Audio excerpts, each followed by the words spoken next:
Ils sont chauds sur le chat là, non?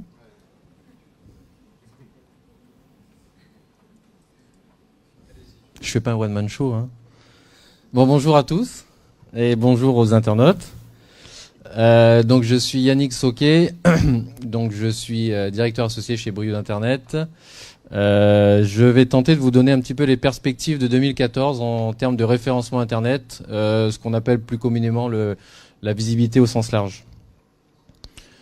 Donc juste quand même une petite présentation de Brioude Internet, parce que depuis tout à l'heure on est en train de charrier sur le chat les Auvergnats, parce qu'effectivement Brioude est une ville qui se trouve au sud de Clermont.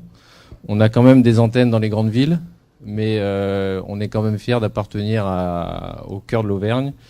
Donc on est une société qui a été fondée en 98, la même année que Google. Donc c'est vrai qu'on a toujours été considéré, et ça flatte un peu notre ego aussi, de dire on est né la même année que notre ami Google.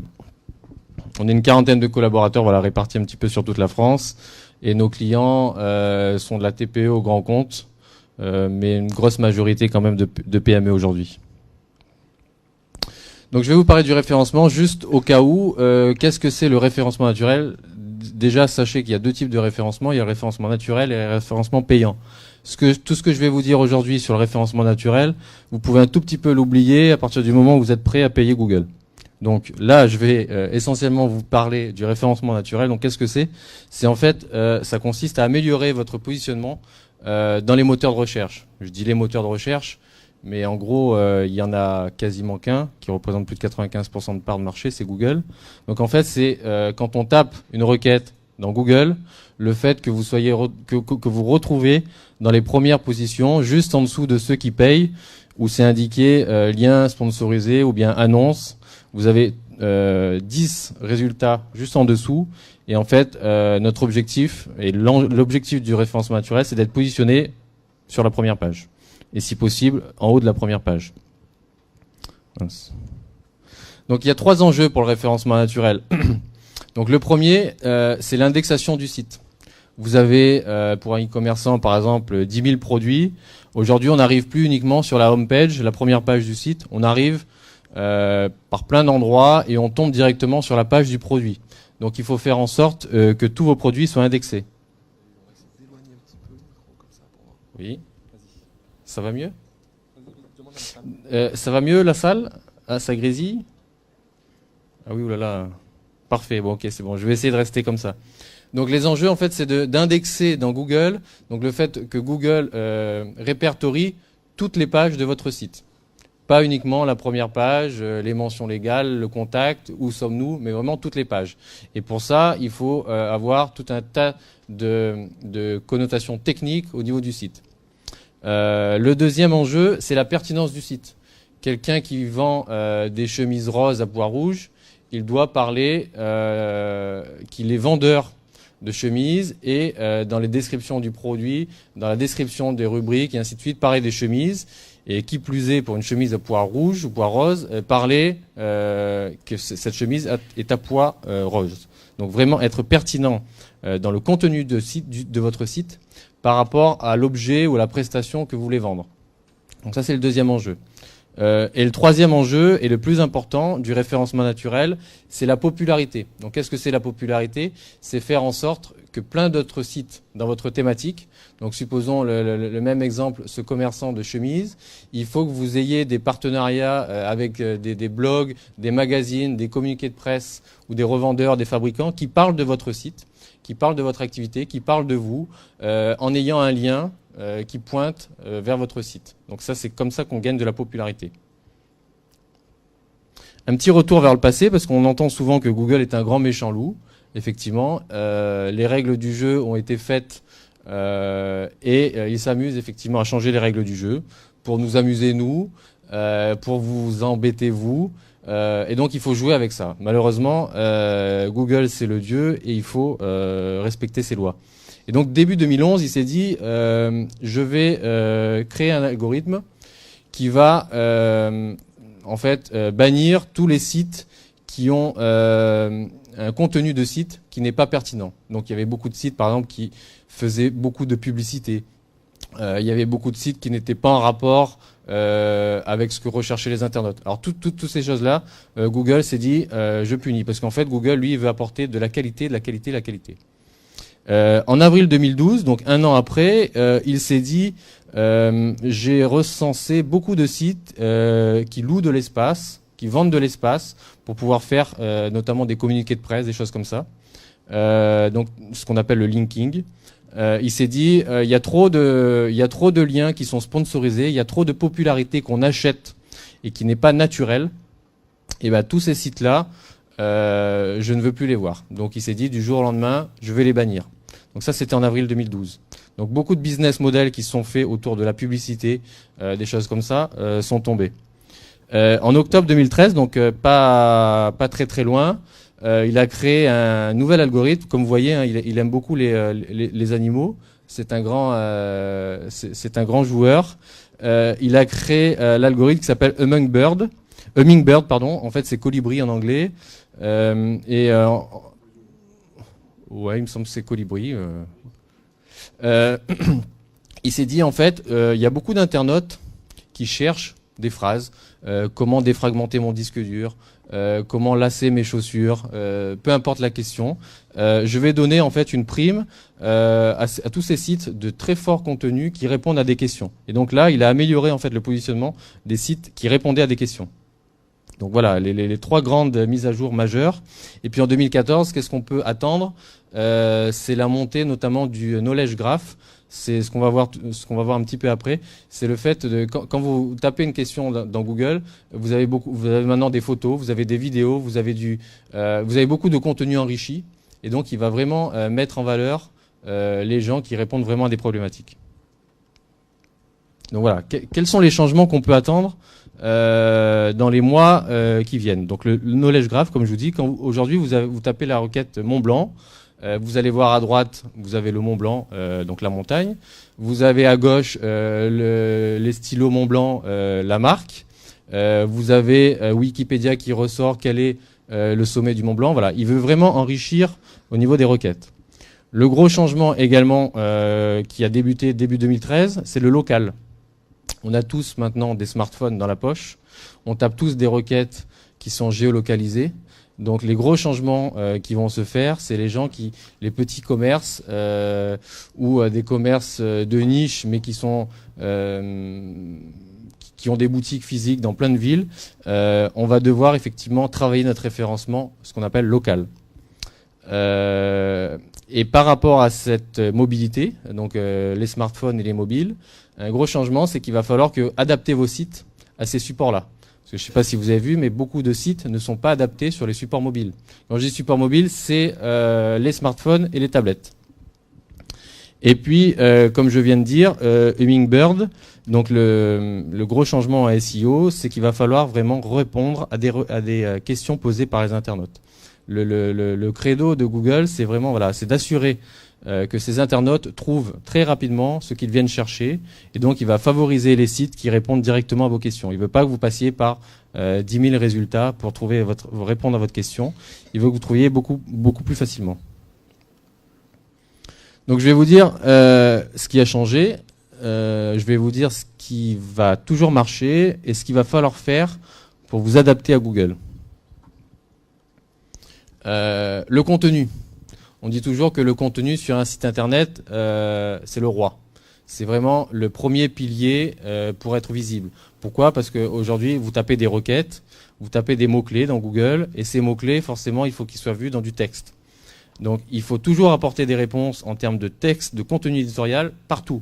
Sur votre site, sur les réseaux sociaux, sur un blog, partout vous pouvez mettre du texte, des mots-clés, des choses comme ça. Il va falloir le faire parce que c'est vraiment la base de la base. Et ça, on ne voit pas comment Google pourra sanctionner un jour le contenu. Donc l'éditorial prime.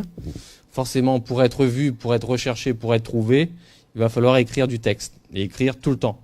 La fraîcheur, vraiment, elle va primer. Celui qui écrit du texte un jour et qui ne le met plus à jour, mieux vaut ne pas écrire du texte. Google donne énormément une prime à la fraîcheur de votre contenu.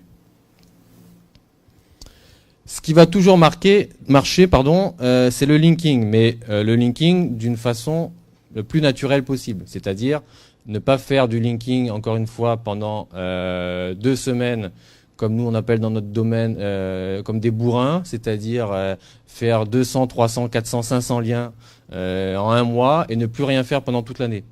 Google, encore une fois, regarde la popularité naturelle. Donc il va falloir, entre guillemets, créer une popularité, acheter une popularité, mais de façon étalée dans le temps. Et ça marche comment? Ça marche sur les blogs, avec vos partenaires, vos fabricants qui font encore une fois référence à vous, qui font référence à vous dans leur site, et ainsi de suite. Sur votre site à vous-même, faire des liens sur vos pages internes et externes, sur des magazines en ligne, donc c'est quoi? C'est des blogs, c'est des choses comme ça. Et puis voir avec des blogueurs ou des gens qui sont très influenceurs, mais dans votre thématique. Et donc là, faire parler de votre site web, mais vraiment sur des sites parlant de votre thématique. Parce que faire des liens sur des sites qui n'ont aucun rapport, le gars, encore une fois, qui fait la chemise à pois rouge et qui fait un lien avec son copain sur un site de vente de pneus, ça n'a aucun effet sur Google. Donc il va vraiment falloir travailler le linking en qualité et non en quantité, et vraiment dans la thématique. Il faut vraiment penser au long terme. Le linking, le référencement naturel, c'est une stratégie de communication. C'est pas du one shot. On travaille aujourd'hui pour demain. Et pareil dans le linking, il va falloir vous dire où est-ce que je veux être positionné, où est-ce que je veux que ma société soit vue. Et donc choisir les bonnes sources, entre guillemets, de sites sur lesquels vous voulez avoir de la popularité. Le mot-clé, bien sûr, il va falloir toujours continuer à penser au niveau de ce mot-clé. Comme je vous ai dit tout à l'heure, l'internaute, qu'est-ce qu'il fait dans Google? Il n'a pas le choix, il tape une requête. Une requête, c'est un mot-clé. Donc, il va falloir vous connaître le mot-clé que l'internaute va rechercher. Si l'internaute cherche un mot-clé qui est recherché très peu de fois, vous allez vous dire super, moi je suis premier sur ce mot-clé. Mais est-ce qu'il vaut mieux être premier sur un site qui n'est pas sur un mot-clé qui n'est pas recherché, plutôt que d'être troisième sur un mot-clé qui est très recherché? Et pour ça, qu'est-ce qu'il faut faire? Il va falloir identifier ces mots-clés. Comment on fait? Plusieurs solutions. Vous avez les suggestions de Google. Vous savez, quand vous tapez une requête dans Google, vous tapez première lettre, deuxième lettre, il y a des résultats qui ressortent automatiquement. Si vous avez un peu plus de budget, vous pouvez créer une campagne Google AdWords et simplement faire des tests, tester des mots-clés, et puis vous allez voir lesquels répondent le mieux. Bien sûr, regardez ce que fait la concurrence. C'est première chose que vous pouvez faire. Google, si vous êtes client de AdWords, il a un outil qui s'offre à vous de suggestion de mots-clés. Donc il va vous dire, ben voilà, sur ce mot-clé, il y a un potentiel de tant de personnes, de tant de trafic. Utilisez un outil dont Brio d'Internet est propriétaire qui s'appelle GoCombat.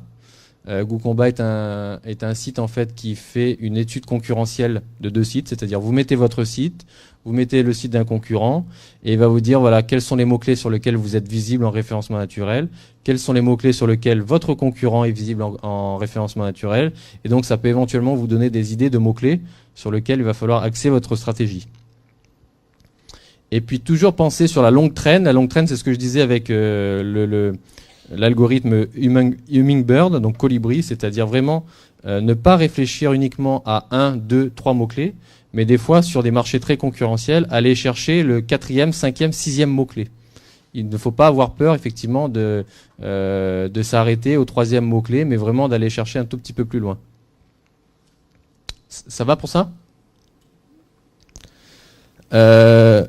GoCombat, vachement bien, c'est gratuit. Oui, on a une version gratuite effectivement. Ne pas négliger le HTML. On disait oui, les balises, un temps on disait ouais, la balise keywords, effectivement ça marche plus. Donc effectivement ça ne marche plus, mais toutes les autres balises, que ce soit la balise titre, la balise description, les balises H1, H2, enfin toutes les balises H fonctionnent encore. Donc vraiment, ça correspond toujours à répondre au cahier des charges qualitatif de Google. Donc il faut vraiment respecter comment dire, l'arborescence de Google. Il veut voir un titre, il veut voir une description, il veut voir une image et ainsi de suite. Les rich snippets, on en a parlé un petit peu ce matin, c'est le contenu enrichi, c'est les avis clients, c'est la localisation, c'est tout un tas de choses qui vont faire que votre résultat Google va être plus gros par rapport à la concurrence. C'est aussi, vous voyez, quand vous tapez de plus en plus de requêtes maintenant, vous avez une petite photo à gauche. C'est l'auteur du site, l'auteur du blog, et ainsi de suite. Tout ce contenu qu'on appelle contenu enrichi vous donne une primeur aux yeux de Google et vous donne également un avantage aux yeux des internautes qui vont cliquer sur la partie la plus grosse plutôt que la partie la plus petite. Toujours au niveau de technique, bien penser au fil d'Ariane, donc tout ce qui est arborescence dans votre site. Partir du début pour arriver à la fin, ne pas perdre l'internaute. Tout ça contribue à des éléments techniques que Google veut retrouver, doit retrouver. Et s'il ne retrouve pas tous ces éléments-là, vous perdez un tout petit peu de points.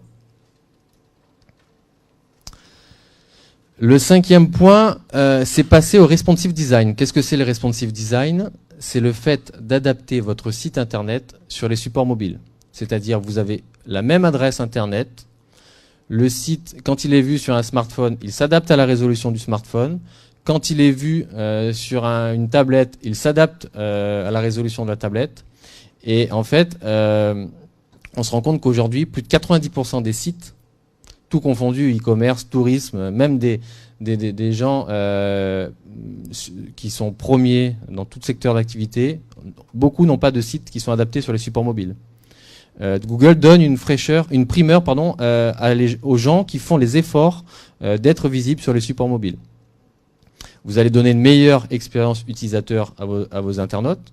Vous voyez, quand vous êtes dans le métro, vous allez surfer sur un site. S'il n'est pas adapté, vous allez passer à autre chose. Et donc, vous allez l'oublier. Et supposons que vous vouliez acheter sur ce site. En rentrant à la maison, vous n'allez pas mémoriser ce site parce que vous avez une très mauvaise expérience. Par contre, si vous allez sur le site du concurrent qui, lui, vous donne une meilleure expérience, va vous donner envie d'acheter. Et donc, peut-être que cette première requête, première recherche sur mobile va découler sur un achat sur ordinateur physique uniquement grâce au fait que le site avait une version mobile. Forcément, ça va améliorer le référencement Internet, parce que je vous dis, on a des petits clients dans des domaines très concurrentiels qui arrivent à se positionner au-dessus de gros clients, mais qui, eux, n'ont pas fait l'effort d'avoir un site mobile. C'est incroyable. Essayez de taper des requêtes sur le mobile et sur l'ordinateur, vous allez voir que vous n'avez pas les mêmes réponses. Vous allez me dire, oui, il y a la géolocalisation, mais hormis géolocalisation, vous avez des fois des petits acteurs qui arrivent à beaucoup mieux se positionner sur des requêtes uniquement du fait qu'ils ont un site responsive. Donc c'est un très gros avantage. Aujourd'hui, on ne peut plus penser créer un site avec le responsive design. Et un gros avantage, c'est que vous allez pouvoir permettre à l'utilisateur de consulter donc ce même site. Il va le consulter sur l'ordinateur, très bien. Il va passer sur sa tablette parce qu'il va aller dans son canapé devant la télé. Il va retrouver le même contenu, beaucoup plus rapide. Ce qui m'incite à vous dire que vous avez tous les efforts que vous allez capitaliser en termes de référencement naturel sur la même adresse. On a parlé des réseaux sociaux, on a parlé du linking et ainsi de suite. Le fait d'avoir un site responsive design, tous les efforts que vous allez faire sur cette même adresse vont être forcément capitalisés sur cette même adresse. Parce que on me dit, mais qu'est-ce qui est mieux, d'avoir un site mobile ou d'avoir un site responsive design? Un site mobile, c'est effectivement un site qui est adapté sur un mobile. Par contre, vous avez une autre adresse. Vous avez m.monsite.com. Donc, vous avez deux référencements à faire. Vous avez deux linking à faire, et ainsi de suite. Donc, le fait d'avoir un site responsive design, d'une part, va améliorer votre SEO, d'une part, va améliorer l'expérience utilisateur, mais va aussi diminuer vos efforts en termes de communication. Ouais. Oups, pardon, ça a sauté. Voilà. Donc, une fois que vous avez un site adapté au support mobile, donc responsive design, il faut encore respecter les codes du mobile. Vous savez, aujourd'hui, on vient d'avoir la 4G depuis pas très longtemps. Il ne faut pas mettre exactement le même contenu sur un site mobile que sur un site, sur un site adapté mobile que sur un site ordinateur.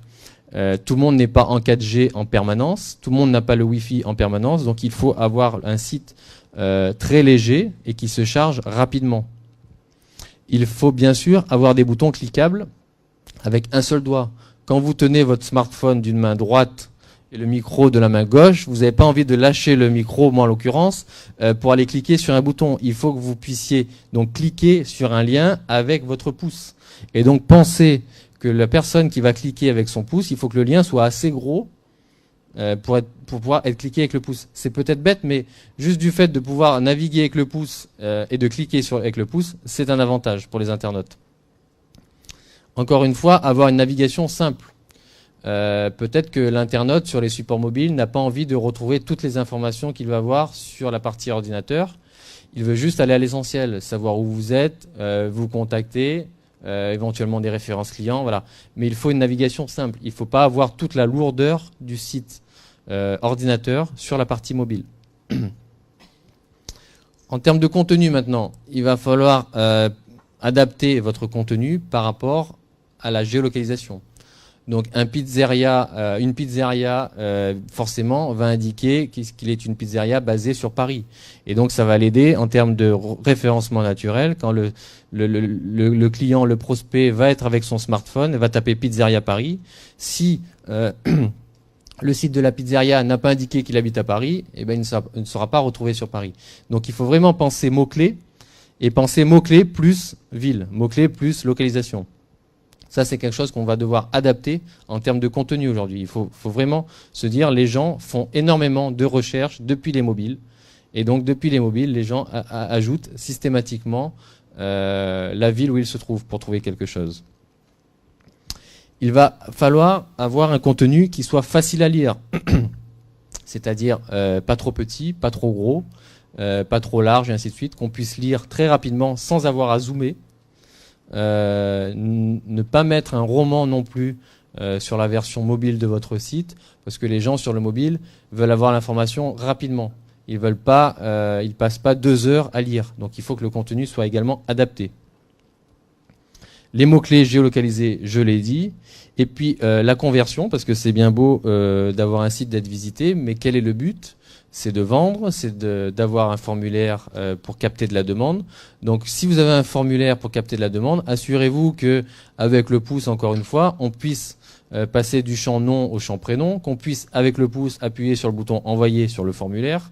Donc toutes ces petites choses qui vont simplifier la vie à vos internautes. S'ils n'arrivent pas à remplir le formulaire de contact, s'ils n'arrivent pas à cliquer sur le numéro de téléphone qui va vous appeler directement, eh bien, tout simplement ce qu'ils vont faire, c'est qu'ils vont partir. Donc il faut vraiment vous mettre dans la peau de l'internaute, prendre le smartphone et bien parcourir, de faire le chemin et vous dire, ben moi, effectivement, j'arrive à cliquer, j'arrive à remplir le formulaire, le contenu est simple à lire, l'arborescence est facile, le site se charge rapidement. Et voilà, ça c'est les clés effectivement pour avoir un site et une meilleure expérience pour les utilisateurs. Alors on parle beaucoup de Google, je l'ai dit, on l'a dit ce matin, plus de 95% de part de marché. Mais sachez que grâce à la partie mobile, il n'y a pas que Google. Je vais vous démontrer que aujourd'hui, il existe encore des annuaires. On parlait, c'était la fin des annuaires, mais beaucoup d'annuaires dans des thématiques particulières se sont créés et beaucoup d'annuaires ressortent naturellement et très facilement et très régulièrement dans les requêtes des mobiles. Je cite Page Jaune, c'est un des sites qui a 20 millions de visiteurs uniques mensuels. Les horaires, je ne sais pas si vous avez vu, mais si vous êtes un commerce physique, de référencer votre site, c'est-à-dire d'indexer votre site dans un site comme leshoraires.com, vous dire quand est-ce que je suis ouvert, où est-ce que je me trouve, toutes ces informations-là, et bien sûr un lien pour aller vers votre site. Eh ben, sachez que ces annuaires bien particuliers et spécialisés ressortent très régulièrement sur les supports mobiles. Donc il ne faut pas non plus les négliger. Aujourd'hui, l'internaute passe par Google pour avoir des infos, peu importe le support, l'ordinateur, la tablette, le mobile, mais il faut que vous soyez vu partout. Google, s'il ne passe pas par Google, il faut que vous soyez vu sur les pages jaunes. S'il ne passe pas par les pages jaunes, il faut que vous soyez vu partout. Et ces grosses entités-là ressortent également dans les résultats naturels de Google. Donc il ne faut pas négliger d'être présent également sur ces sites-là. Je ne les cite pas tous, mais il y a par exemple 10 mois où, qui est un annuaire où on retrouve donc tous les commerçants classés par ville. Voilà, il y a des choses dans le tourisme, il y a des choses dans la restauration, il y a des choses dans tout un tas de domaines d'activité sur lesquels il ne faut pas négliger. Et comment on les trouve, ces sites-là? Essayez de taper le nom de la marque d'un des concurrents, le nom du restaurant d'à côté et ainsi de suite, et dire où est-ce que lui il ressort, si je tape uniquement sa marque. Et parcourez tous les résultats et dites-vous, tiens, effectivement, c'est peut-être pertinent pour moi. Si lui, il est là, c'est peut-être également pertinent pour moi d'y être. C'est basique, mais effectivement, regardez déjà dans un premier temps ce que fait la concurrence, comment ressort la concurrence, et vous dire effectivement si c'est pertinent pour vous. Donc ça, c'est pour les annuaires spécialisés, donc tout ce qui est partie géolocalisée et thématique. Et maintenant, donc c'était plus dans la partie B2B. Et maintenant, dans la partie B2C, on sait que donc dans le e-commerce, on a fait de l'apologie depuis ce matin, les sites les plus visités en France aujourd'hui, vous les connaissez, hein, c'est Amazon, c'est eBay, c'est Cdiscount, c'est Fnac. Je remercie mon partenaire EasyFlux d'ailleurs qui m'a fourni cette petite infographie. Tout ça pour vous dire que aujourd'hui, un e-commerçant ne peut plus se permettre de faire cavalier seul. C'est-à-dire que soit il se dit je suis contre Amazon, très bien. Je ne ferai pas le chiffre, la visibilité que va m'apporter Amazon. Je ne veux pas reverser des commissions Amazon, très bien. C'est le même débat que les hôteliers font avec Booking.com. Ou soit je travaille avec eux, ils m'apportent de la visibilité, ils m'apportent du trafic, ils m'apportent des ventes. Parce que je pense que c'est ça effectivement l'objectif des e-commerçants, c'est de vendre. Et ces gens-là aujourd'hui ne sont plus à négliger. Ils ont peut-être une politique qui est à débattre pour telle ou telle raison, sauf qu'aujourd'hui on ne peut plus les négliger. Donc il faut aujourd'hui, comme j'ai dit, l'internaute recherche partout, tout le temps, et vous devez être effectivement vu partout et tout le temps. Et ces sites-là sont également des leviers de visibilité, de vente, qu'aujourd'hui on ne peut plus négliger. Donc c'est ce qu'on appelle les places de marché ou les marketplaces en anglais, c'est-à-dire vous allez publier votre catalogue produit sur ces places-là, et ces places-là vont vendre les produits à votre place, et vous allez expédier ces produits-là. Ils ne passent plus directement vers votre site, mais directement sur Amazon. Et toujours pour aller un petit peu dans la provoque, dire est-ce que je dois nécessairement avoir un site internet? On dit toujours oui, tu peux pas te passer des réseaux sociaux, tu peux pas te passer d'un site internet. Oui, effectivement, j'aurais tendance à vous dire, de par mon métier, que vous devez avoir un site internet.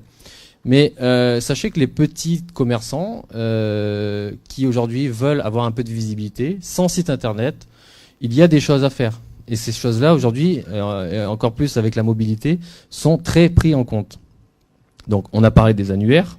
Donc, il va falloir optimiser votre visibilité sur ces annuaires. Vous pouvez le faire très rapidement, gratuitement. Il va falloir créer des pages Facebook, parce qu'aujourd'hui, c'est à moindre coût qu'on peut créer une page Facebook, qu'on peut créer une page Google+, et y mettre tout un tas d'informations, les horaires, où est-ce que vous trouvez, vos produits, votre équipe, vos photos, enfin, tout un tas de choses que vous pouvez faire sans forcément avoir un site internet.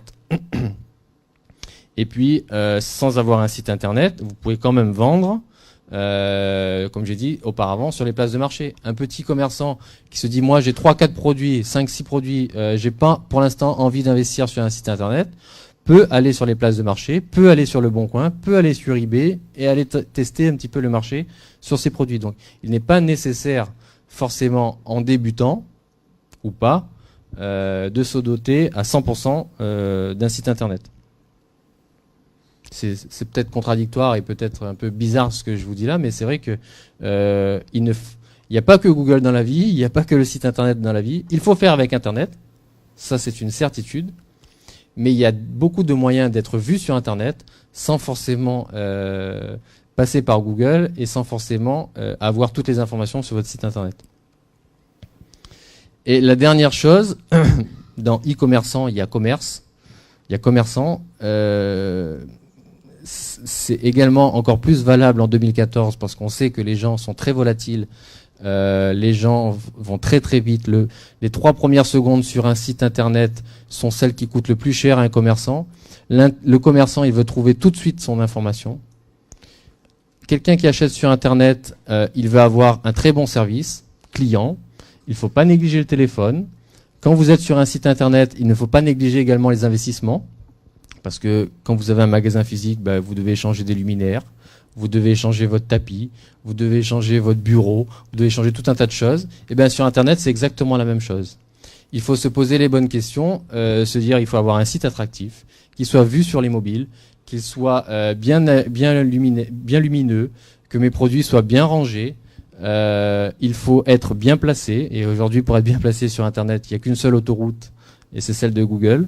Donc, dans un commerce physique, comme dans un commerce internet, il ne faut pas négliger les basiques du commerce, du marketing et de la communication. Internet n'est pas du tout... c'est uniquement un canal de vente supplémentaire, mais c'est pas quelque chose de différent par rapport à un commerce physique. On dit aujourd'hui que les pure players, c'est-à-dire ceux qui vendent uniquement sur Internet, vont disparaître dans les 5-6 prochaines années. C'est-à-dire que même des gens aujourd'hui comme Free installent des magasins physiques.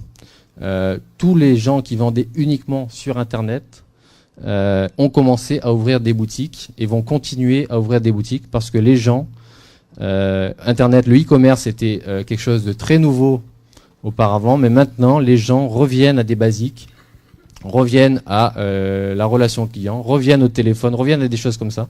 Donc il ne faut surtout pas négliger le commerce physique et se dire que le commerce sur Internet est différenciant que le commerce physique. Je ne sais pas si j'ai été clair sur ce point. Et puis voilà, donc j'ai été un peu vite, du coup, je vois qu'on est déjà été très rapide. Ça, c'est juste pour vous parler d'un événement, mais vous aurez les slides à la fin. Donc c'est un événement qu'on organise autour du e-commerce, mais les dates sur Paris sont déjà terminées. Donc voilà, je vais vous laisser la place aux questions parce que je sais que sur notre métier qui est un peu technique, on essaye de parler assez simplement aux gens, mais c'est vrai qu'on a un langage un peu spécial et que c'est vraiment assez complexe. Donc on laisse la place aux questions, que ce soit sur Internet ou dans la salle. Merci.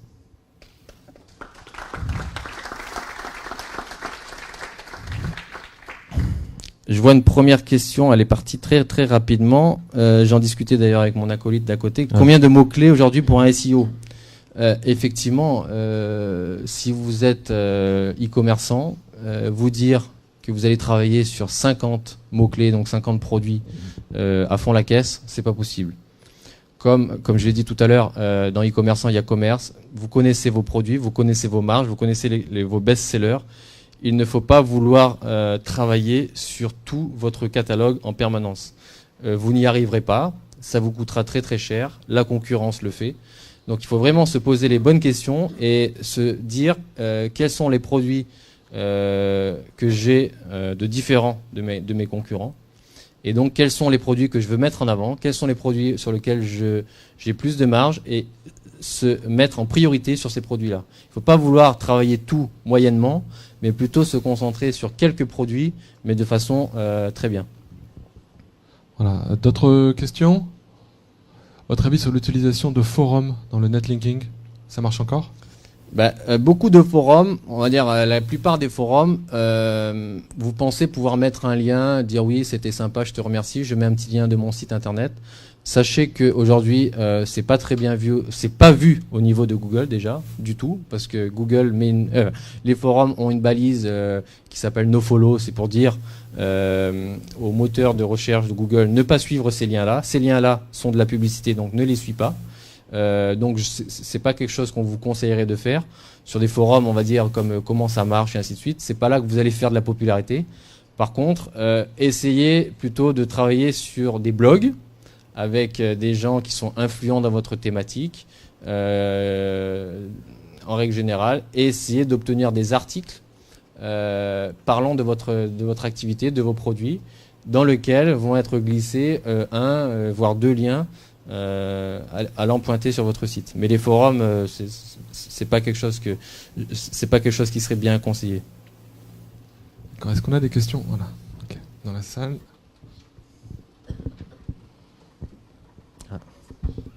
En fait, c'est deux petites questions.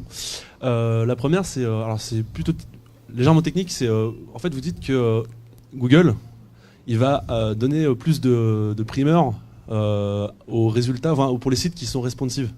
Est-ce que vous savez, enfin, techniquement comment ça se passe rapidement, comment il fait pour détecter que votre site est responsive ou pas? Quand vous faites un site responsive, quand une agence digne de ce nom vous fait un site responsive, dans le code HTML, il y a des indicateurs, ce qu'on appelle user agent, qui va détecter où est-ce que la résolution de votre écran. Et donc, comment vous arrivez? Est-ce que vous êtes un mobile? Est-ce que vous êtes une tablette? Et ainsi de suite. Et donc, Google, par rapport à ce code qui est indiqué dans le site internet, va savoir sur quel device, sur quel support vous êtes. Et donc, s'il dit, je recherche sur smartphone et j'ai un site qui est adapté sur smartphone, va donner une primeur à ce site-là. Okay. Parce que dans le code HTML, au niveau technique, il y a des éléments qui sont connus. Et dans le CSS un peu aussi, non?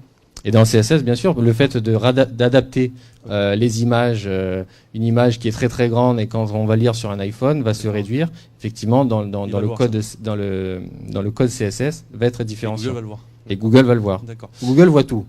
Ça peut répondre à plusieurs questions. Google voit tout. C'est un ogre. Il a très très faim. Il veut du contenu frais. Il veut manger tout le temps et il veut manger des choses très très variées. Et il voit tout, on ne peut pas tricher Google. Ne tentez pas de tricher Google parce qu'il est plus fort que vous, il est plus fort que nous et il sera meilleur que vous. D'accord.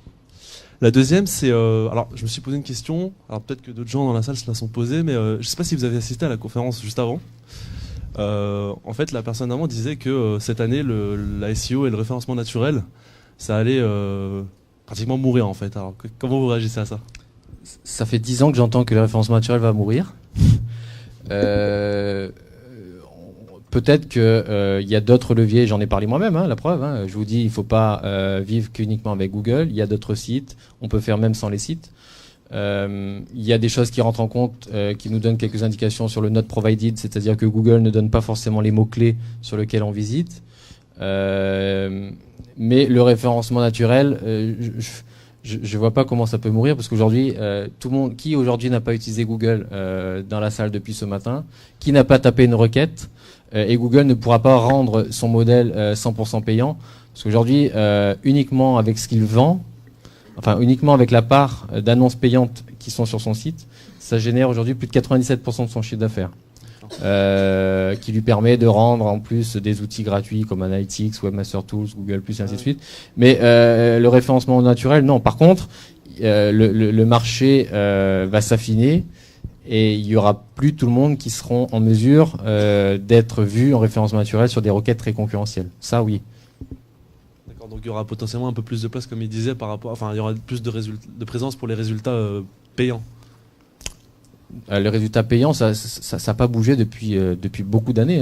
Il y a toujours eu trois annonces AdWords en haut et une dizaine à droite. Je vois pas comment il peut rendre tous les annonces payantes parce que ça serait la mort de.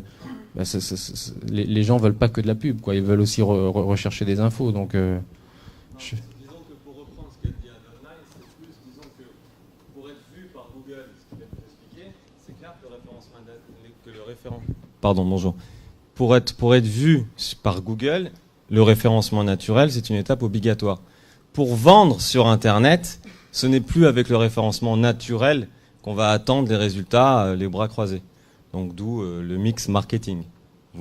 Voilà. Ça, de toute façon, lui-même vous l'a dit, certes le référencement, mais voilà, marketplace, levier, référencement payant, etc. Ouais. Les réseaux sociaux, l'emailing. Ce qu'il disait, c'était pas que le SEO allait mourir. Ce qu'il disait qu'il allait disparaître dans le sens où il allait être dilué dans une perspective plus globale qui va être la visibilité digitale. Voilà, c'était ça l'idée. C'est-à-dire que il suffit plus de faire du SEO pour être visible sur Google, car Google ne sera plus le seul outil où on sera visible. Il faudra, comme vous le disiez aussi, compter sur les marketplaces, sur des sites comme Amazon, sur les pages jaunes, etc., qui ont d'ailleurs répondu, qui ont confirmé ce que vous disiez sur l'importance, ce que j'étais en train de tweeter avec eux en ce moment. Donc en fait, il va falloir élargir cette notion de visibilité digitale et le SEO se diluera dedans. Mais ça ne veut pas dire qu'il va mourir. Ça veut dire qu'il va se diluer dans un concept plus global, de ce que j'en ai compris. C'est un des canaux d'acquisition client, de vente et ainsi de suite, mais ce n'est pas l'unique canal. Il ne faut pas concentrer... Le e-commerçant ou l'entreprise qui consacrerait 100% de son budget web marketing sur le SEO, ça serait une erreur. Okay. Là, dans le chat, on nous parle du maillage interne. Tu as 2-3 astuces à donner sur le maillage interne des sites, expliquer un peu comment ça marche. Je le disais un tout petit peu dans le linking tout à l'heure. Effectivement, quand on parle linking, on pense toujours au linking externe, c'est-à-dire les liens qui rentrent vers votre site. Mais il ne faut surtout pas négliger de faire la promotion d'autres pages depuis une page de votre site internet. C'est-à-dire, vous avez une chemise rose à pois rouge, mais le gars il veut une chemise rose à pois vert. Et bien, sur la chemise rouge à pois rouge, il faut lui faire, faut l'inciter à aller sur la chemise rouge à pois vert. Enfin, vous m'avez compris. C'est-à-dire qu'il faut faire des liens également en interne. Et Google va, en traçant votre page, va dire tiens, lui, il pense également à faire la promotion d'autres pages. C'est très important. Il ne faut pas négliger le linking interne de votre site et penser uniquement qu'au linking externe. C'est très très important de bien mailler le territoire. C'est comme dans un magasin physique, comme je le disais, les chapeaux seront à côté des casquettes et ainsi de suite. Et ben, il faut faire le lien entre votre rayon chapeau dans votre site avec le rayon casquette. C'est exactement ça. Et on a également une question de base dans le chat. Est-ce que les balises méta, il faut encore les remplir ? Je l'ai dit un peu, hein, effectivement. À part la balise keywords qui, à notre sens, n'est plus utilisée, les balises titres, description, notamment avec la géolocalisation, comme je vous disais, quand vous tapez Pizzeria Paris et que sur votre site internet le titre n'est pas Pizzeria Paris alors que c'est votre domaine d'activité et c'est votre ville, ce serait une grave erreur. Il faut bien remplir, c'est la base de la base, l'enjeu, un des enjeux du référencement naturel, comme j'ai dit, c'est vraiment la technique. Et donc il faut ne pas négliger ces choses simples, le titre, la description, le premier, le sous-titre, les balises alt pour les images, enfin, à tous les endroits où vous pouvez remplir des informations pertinentes avec des mots-clés, il faut le faire. Bonjour, merci. J'avais une question. Vous avez évoqué que la tendance concernant Google serait certainement de répondre à des questions. Je voulais savoir s'il y avait une méthodologie, c'est-à-dire certains mots à placer justement dans les balises, dans le texte. Certains, je sais pas. Voilà. J'ai tendance à vous dire, il faut se poser la question à la place de votre internaute. Il faut se mettre à la place de votre client. Qu'est-ce qu'il va rechercher ? Est-ce qu'il va rechercher juste chemise rouge ou est-ce qu'il va rechercher quelle est la plus belle chemise rouge ? Si vous voulez répondre, vous êtes e-commerçant, vous voulez vendre chemise rouge, il ne faut pas aller sur quelle est la plus belle chemise rouge. Mais par contre, si vous avez un site de contenu, si vous avez un site de tutoriel, si vous avez un site de un forum, des choses comme ça, eh ben, il faut se poser la question comment mon audience peut arriver à moi et quelle est donc la question que mon audience va poser. Et en fonction de ça, écrire du texte pour répondre à cette question. D'accord, mais on construit pas le SEO pour poser des questions, en quelque sorte, dans son site et essayer d'y répondre, évidemment. Mais il y a des gens comme, je sais pas si vous voyez, mais nous, dans notre domaine d'activité, par exemple, web marketing, SEO et ainsi de suite, il y a beaucoup de requêtes qui ressortent sur le forum qui s'appelle WebRank Info. WebRank Info, quand vous lui posez une question technique sur notre domaine, il va ressortir parmi les premiers parce que il a tellement de volume dans son forum de gens qui posent la même question et de gens qui répondent à cette même réponse. Et ben Google va lui donner une prime par rapport à ça. C'est pas forcément du SEO, mais c'est naturellement avec les utilisateurs également que votre site, si Google voit que vous arrivez à répondre à la question, va vous donner une primeur sur l'affichage de la personne qui cherche cette question, quoi. D'accord, merci. Alors, on a encore une question au fond de la salle. J'y vais. Des questions en ligne ? Marketplace risque de contenu dupliqué ou non ? Non, pas du tout.